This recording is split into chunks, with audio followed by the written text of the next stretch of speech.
샬롬, 반갑습니다. 오늘은 이사야서 17장 이하의 말씀을 가지고 이사야 5번째 시간을 갖도록 하겠습니다. 우리가 이제 13장 이하로부터 계속적인 열방들, 주변 국가들에 대한 심판에 대한 이야기들이 나오는데요. 오늘은 17장에는 어떤 나라를 이야기하느냐? 바로 다메섹입니다. 이 다메섹에 대한 경고뿐만 아니라 북이스라엘의 에브라임에 대한 이 심판에 대한 멸망에 대한 이 이야기를 합니다. 오늘 1절에 보면 다메섹에 관한 경고라. 보라, 다메섹이 장차 성읍을 이루지 못하고 무너진 무더기가 될 것이라. 아로엘의 성읍들이 버림을 당하리니 양 무리를 치는 곳이 되어 양이 눕되 놀라게 할 자가 없을 것이며 라고 얘기합니다. 그러니까 다메섹이 이제 멸망하게 되는데 어떤 비유를 하냐면 그곳에 이제 양들이 눕되 놀라게 하는 자가 없다. 여러분, 양이요 잘 눕지를 않습니다. 항상 불안, 초조. 왜? 초식동물이기도 하고 주변에 많은 일이나 늑대떼들 그리고 이런 것들 때문에 쉽게 눕지를 않는데 다메섹이 얼마나 황무지가 되는지 양들이 누워서 실컷 먹고 배불러야 눕는데 배부르게 먹을 것이고 또한 더 나가서 놀래키는 사람 없으니 누워있다는 얘기죠. 그래서 4절에 그날의 야곱의 그런 만큼 이제 멸망하게 될 것이고요. 4절에는 에브라임의 이제 멸망이 그들의 쇠함을 얘기하는데 곧 북이스라엘입니다. 그래서 4절에 그날에 야곱의 영광이 쇠하고 그의 살찐 몸이 파리하여서 이제 이렇게 에브라임이 망할 텐데 7절에 그날에 사람이 자기를 지으신 이를 바라보겠으며 그의 눈이 이스라엘의 거룩하신 이를 뵙겠고라고 합니다. 그러니까 열방을 심판하고 북이스라엘을 심판하는 목적이 정확히 나옵니다. 그게 뭡니까? 자기들이 의지하는 신들은 아무것도 아니라는, 그러니까 우리가 이런 어려움이 오고 징계가 오면 이런 것들을 깨닫고 누구를 마지막으로 최종으로 보냐? 하나님을 바라보게 돼야 되는 거죠. 그때 8절에 자기 손으로 만든 제단을 바라보지 아니하며 자기 손가락으로 지은 아세라라 태양상을 보지 아니할 것이며, 이것이 목적이죠. 그러니까 본인들이 믿었고 의지했던 신들이 어떻게 되는 거예요? 아무것도 아니죠. 그러니까 이렇게 고난을 당해봐야 깨달으니 맛을 봐야 아는 것, 참 이게 좀 안타깝긴 하지만 9절에 그날에 그 견고한 성읍들이 옛적에 이스라엘 자손 앞에서 버림받은 숲을 속으로 처소와 작은 산 꼭대기의 처소 같아서 황폐하리니 이는 네가 너의 구원의 하나님을 잊어버리며 너의 능력의 반석을 마음에 두지 아니한 까닭이라. 그러므로 네가 기뻐하는 나무를 심으며 이방의 나무가지도 이종하는도다. 그래서 이스라엘이 망하는 겁니다. 그러니까 이스라엘 사람들에게 하나님께서 징계를 주시는 이유가 뭡니까? 애굽의 신도 아무것도 아니고 아수르의 신도 아무것도 아니고 가나안 아람의 신도 아무것도 아니다. 바벨론의 신도 아무것도 아니다. 다시 말해 우상은 아무것도 아니라는 걸 가르치는데 이게 몇 년 만에 걸린 겁니까? 이스라엘에게 하나님께서 모세로부터 지금 누구에까지 이것이 가야 이런 깨달음을 얻냐?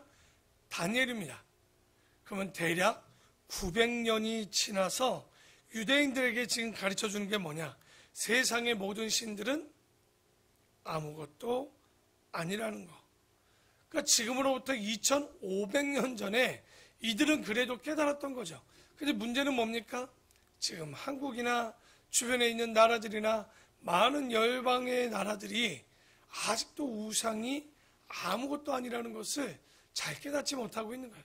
참 지혜롭고 더 똑똑한 시대이지만 오히려 아직도 못 배우고 못 아는, 하지만 그래도 이스라엘은 모세 이후에 다니엘 때까지 가서 뭘 깨닫습니까? 세상의 신은 아무것도 아니다. 이것이 알게 된 이후로 지금까지도 정말 그들에게는 다른 신, 우상은 아무것도 들어오지 않았다는 거. 참 놀라운 사건이죠. 그래서 어쨌든 에브라임이 멸망하게 되는 것, 하지만 그 멸망의 목적이 정확한 것 우리가 지금 보았고요. 18장은 그냥 구수의 심판입니다. 19장은요 애굽에 대한 경고가 나오는데 어떻게 경고가 나오냐, 4절에 보면 19장 4절입니다. 내가 애굽인을 잔인한 주인의 손에 붙이리니 포악한 왕이 그들을 다스리라. 주 만군의 여호와의 말씀이니라. 그러니까 애굽을 잔인한 왕의 손에 붙이는데 이 포악한 왕이 누구냐? 바로 아수르의 에살 핫돈이라는 왕. 그러니까 왜 애굽을 치셨을까요? 하나님께서 애굽을 치시는 이유, 이스라엘이 항상 이 애굽을 의지하려고 했지만 그 하나님께서 그래서 애굽을 치시면서 뭘 가르쳐 주는 겁니까? 애굽은 믿을 만한 것이 못 된다는 거예요. 항상 우리가 기억해야 됩니다. 우리가 지금 물질을 의지한다? 아니요. 물질을 의지할 만한 것이 아니라고 조심해야 될 것은 하나님께서 물질을 치실 수 있어요. 우리를 물질로. 그렇기 때문에 맞기 전에 미리 우리가 깨달아야 되는데 20장도요 쭉 얘기하고 있지만 20장은 다시 한번 그 애굽의 멸망에 대해서 재확인합니다. 1절에 보면 아수르의 사르곤 왕이 다르단을 아스도스로 보내매 그가 와서 아스도스를 쳐서 취하던 해에 이 이사야에게 예언이 임합니다. 사르곤은 누구냐면 사르곤 2세고 여러분이 아는 사람의 아버지입니다. 누구냐? 산헤립. 여러분 기억나죠? 히스기야 때 쳐들어왔던 산헤립의 아버지가 사르곤 2세인데 바로 그때에 지금 이사야에게 뭐가 임하게 됩니까? 그 예언이 임하는데 여기 아스돗 블레셋 땅의 5대 성읍 중에 하나인데 이때 아수르가 쳐들어왔던 때에 이사야에게 어떤 이 환상과 예언이 임합니다. 2절에 보니까 그때 여호와께서 아모스의 아들 이사야에게 말씀하고 이르시되 갈지어다 내 허리에서 배를 끄르고 내 발에서 신을 벗을지라 하시매 그가 그대로 하여 벗은 몸과 벗은 발로 다니는 거예요. 그러니까 이게 3년이 넘게 이런 행동들을 지금 3년 동안 벗은 몸과 벗은 발을 가지고 보여주는데 여러분 허리띠를 풀으니까 바지는 내려가죠? 그리고 벗은 발입니다. 뭘 가르쳐 주려고 하는 거예요? 바로 이스라엘 너희가 애굽을 의지하지만 너희들이 이 의지하는 애굽이 어떻게 되는 줄 아냐? 벗은 몸과 벗은 발로 아수르에게 끌려가는 거. 누굽니까? 너희들이 믿고 의지하는 이 나라가 이렇게 될 것이라는 거예요. 그래서 4절에 보면 이와 같이 애굽의 포로와 구스에 사로잡힌 자가 아수르 왕에게 끌려갈 때 젊은 자나 늙은 자나 다 벗은 몸과 벗은 발로 보이기까지 드러내어 애굽의 수치를 보이리니 그들이 바라던 구스와 자랑하던 애굽으로 말미암아 그들이 놀라고 부끄러워할 것이다. 왜? 이스라엘이 그런 말을 하겠죠. 아휴, 우리가 저런 것들을 보고 의지했단 말이야? 야, 우리가 저런 것들을 보고 맨날 의지했다면 의지할 것이 아니구나. 애굽의 신들은 믿을 만한 것이 아니구나라고 깨닫게 될 것이다. 그게 20장의 이야기입니다. 그리고 이제 21장에 보면 또 누구의 멸망을 얘기하냐? 계속 28장까지 멸망하는 얘기가 나와요. 21장은 바벨론의 멸망을 얘기합니다. 그런데 우리가 역사를 알면 이것도 놀라운 일이에요. 왜? 바벨론이요. 원래 처음 있었던 바벨론이 망하고 이제 거의 흐지부지하던 때입니다. 근데 이때 이사야가 뭐라고 얘기하냐면 이 바벨론이 다시 쇠약해진대요. 이미 쇠약해져 있는데 뭘 다시 쇠약해집니까? 그런데 그게 아니라 이 바벨론이요. BC 625년에 나보폴라살이라는 왕에 의해서 어떻게 되냐? 신흥 바벨론이 굉장히 강력해집니다. 이게 웃기다는 것은 뭐냐면 아직 나라가 흐지부지한 때에 그 나라가 이제 패망한대요. 거의 패망한 것과 똑같은데 무슨 패망이냐 하겠지만 역사를 보고 있는 거죠. 이 나라가 단단해지고 다시 한번 멸망하게 될 것에 대해서 예언하고 있고 또 얼마나 정확한지. 그래서 우리가 여기서 하나님께서 왜 주변 나라들을 이렇게 멸망하게 하시냐? 우리가 어제도 보았죠. 이 열방에 대한 심판의 목적과 의미가 있다고 했습니다. 그럼 이런 예언의 의미가 뭘까요? 첫째는요, 분명한 거, 하나님의 말씀이 정확히 틀림없이 맞아 이루어진다는 사실을 보여주는 겁니다. 그러니까 하나님께서 예언한 것들이 맞지 않은 것들이 있습니까? 다 이루어지고 맞게 되는. 그래서 하나님께서 이 예언을 통해서 하나님의 이야기들이 결코 어느 것 하나도 이루어지지 아니한 것이 없다라는 것. 두 번째는 뭡니까? 너희들이 믿고 의지하는 신들이 절대 의지할 만한 것들이 아니라는 계시들을 계속 보여줍니다. 세 번째는 그 의미와 목적이 뭘까요? 이것을 기록해서 오고 오는 세대들에게 모든 신들이 아무것도 아니라는 것을 알려주려는 교육을 위해서 하나님께서 예언을 남겨준다는 거예요. 여러분, 우리가 이 정도로 성경을 보면요, 적어도 물질을 따라서는 안 됩니다. 적어도 자녀를 따라서는 안 됩니다. 적어도 가정이 우선시되어서는 아니 되는 거예요. 그런데 미련한 건 우리도 참 대단합니다. 끝까지 의지합니다. 아까도 얘기했지만 맞기 전까지는 도대체 우리가 깨닫지 못하는 인간의 무지함을 보지만 방법이 없죠. 그래서 하나님께서는 끊임없이 여기 보면 이런 것들을 통해서 바벨론의 멸망을 또 21장에 얘기하고 있고요. 22장에 보면 이상의 골짜기다, 환상의 골짜기다. 그러니까 벨리 오브 비전이라고 얘기하는데 이상 골짜기의 경고, 계시의 골짜기라고 얘기하는데 무슨 골짜기냐? 1절에 보면 환상의 골짜기에 관한 경고라. 네가 지붕에 올라가면 어찌미고 얘기하면서 이제 환상을 보는데 4절에 그러므로 내가 말하노니 돌이켜 나를 보지 말지어다. 나는 슬피 통곡하겠노라.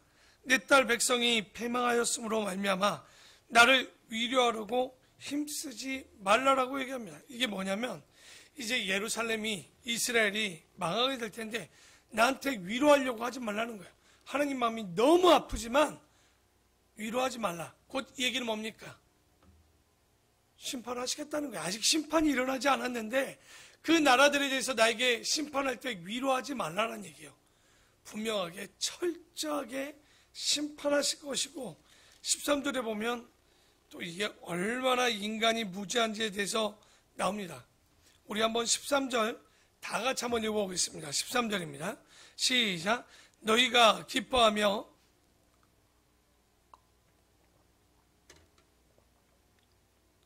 내일 죽으리니 먹고 마시자 하는도다. 황당합니다.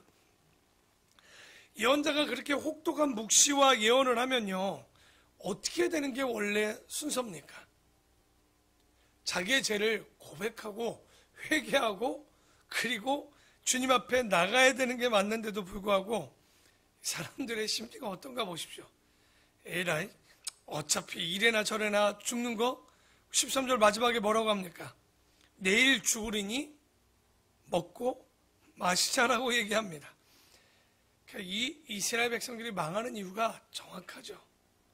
그러니까 이 땅도 여러분 이게 다른 말로 뭔지 압니까? 욜로입니다.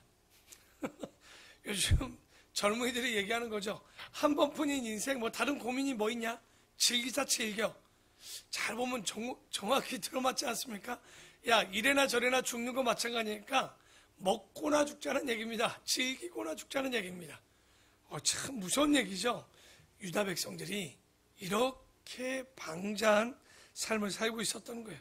그래서 14절에 만군의 여호와께서 친히 내 귀에 들려 이르시되 진실로 이 죄악은 너희가 죽기까지 용서하지 못하리라 하셨느니라. 주 만군의 여호와의 말씀이니라. 다시 말해 이스라엘에게 통하지를 않는 거예요. 도대체. 그러니까 예언자가 목숨을 걸고 와서 전하면 그것을 돌이키고 믿으면 구원인데 안 되는 거죠. 안 되고 안 되니 이제 멸망의 길밖에 없습니다. 언제 망합니까? BC 586년에 드디어 그들은 멸망하게 됩니다. 근데 그 멸망의 원인이 뭐예요? 듣지 아니하고 돌아오지 아니하고 깨닫지 못했다는 거. 그러니까 우리가 이 시대를 살아가면서 제일 먼저 우리가 이사야서를 보고 있지 않습니까? 오죽했으면 이사야의 소명과 사명이 뭡니까? 그들이 보지 못하게 하고 깨닫지 못하게 하고 듣지 못하게 해달라고. 이런 사명이 도대체 왜 있을까요? 언제까지냐고 보니까 뭐라고 합니까? 저들이 망할 때까지라고 얘기하지 않습니까? 그 이유가 망할 때까지 주라는 얘기가 아니라 어차피 망할 때까지 저들이 돌아오지 못하고 깨닫지 못하고 정말 보지도 못할 것이다. 아니라 다를까 결국은 586년에 바벨론 포로로 끌려가게 됩니다. 그리고 이제 15절 이하에 보면 우리가 잘 모르는 사람 하나가 나와요. 셈나라는 사람이 나옵니다. 이 사람이요, 애굽 출신인 것 같아요. 애굽 사람인 것 같아요. 그리고 이 사람은 유다에서 총리 정도의 역할까지 하는 굉장히 높은 자리에 올라가는데 친애굽 정책을 피게 됩니다. 그러니까 이 사람이요, 보면요, 짧지만 이 성경에 기록하는 이유를 봐야 돼요. 바로 이 사람이 이 아기를 가지고 부정축제뿐만 아니라 권력을 가지고 아주 자기의 욕심을 다 채우는데, 굳이 하나님께서는 이 셈나에 대한 이야기를 15절부터 25절까지 이렇게 기록할 이유가 있을까? 깨닫게 하시는 게 있는 거예요. 우리 수요일날 설교 기억나시죠? 하나님 앞에서의 삶. 하나님은 우리를 감찰하시고 편재하시고 충만하시다는 이야기를 했습니다. 곧 이 셈나의 이야기를 보면요, 권력과 욕심에 눈이 먼 이 셈나를 보면서 하나님은 그런 셈나까지도 다 뭐하고 계신다는 거예요? 지켜보고 계신다는 거. 해 아래 새로운 것이 없고 감춰줄 것이 하나도 없음을 깨닫게 하는 거예요. 그러니까 오늘 이 말씀을 통해서, 그리고 열방의 심판을 보면요, 뭘 깨달을 수 있습니까? 어떤 나라도 선한 나라가 없다라는 거예요. 그러니까 세상 나라 가운데 우리도 똑같다는 겁니다. 뭐라고 얘기합니까? 의인은 없나니 하나도 없다라고 말씀하죠. 곧 이 말씀은요, 우리가 뭐 좋고 나쁘고의 이야기는요, 50보 100보입니다. 그렇다면 다 죄인이라면 우리가 가져야 되는 태도는 뭘까요? 겸손입니다. 우리가 예수 믿는다고 뭘 조금 더 다릅니까? 예수 믿는다고 해서 우리가 얼마나 대단합니까? 아니요. 똑같은 죄인, 모든 사람의 죄를 범해 하나님의 영광에 이르지 못하는 이 죄인이라면 우리가 가져야 되는 자세는 항상 주님 앞에 겸손한 거예요.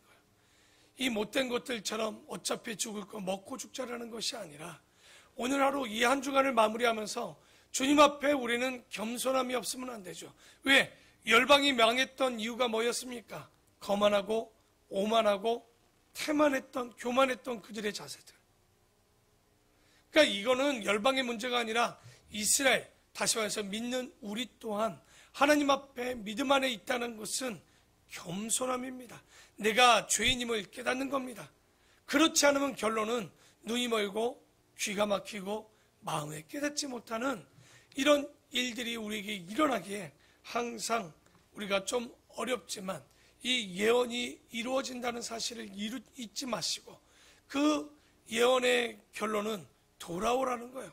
깨달으라는 얘기예요.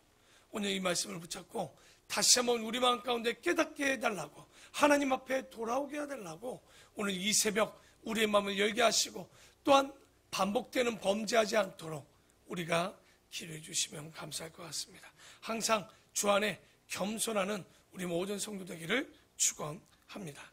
기도하겠습니다.